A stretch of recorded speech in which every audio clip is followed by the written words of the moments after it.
Part 1. Listen to a journalist interviewing a woman about her lifestyle.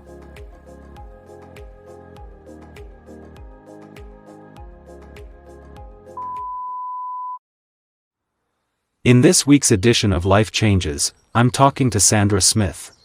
Sandra, can you start by telling us about where you now live?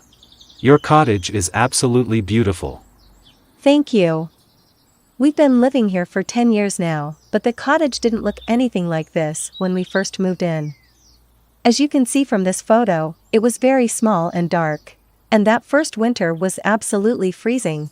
We've done a lot to the house and the garden since then. Have you always lived in the country? Actually, no. I saw this tiny cottage for sale and just fell in love with it.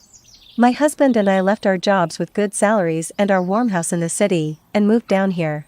We worked incredibly hard that first year.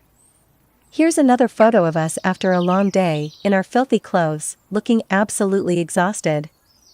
It was definitely worth it. I understand you now have your own business. Can you tell us something about that? Well, when we first came here we decided to grow vegetables, and we sold them to our friends and neighbors. Then, since we had lots of apple trees, we started a small business making apple juice. It was hard at first, but luckily, my parents were able to help. They invested some of their savings into the business, and my husband inherited some money from his grandfather. We've been making apple juice and selling it in farmers markets for 5 years now, and we've slowly built up the business. People won't buy it if you charge too much, so we haven't made a great profit yet, but everyone says it's delicious. And are you able to live on the income you make?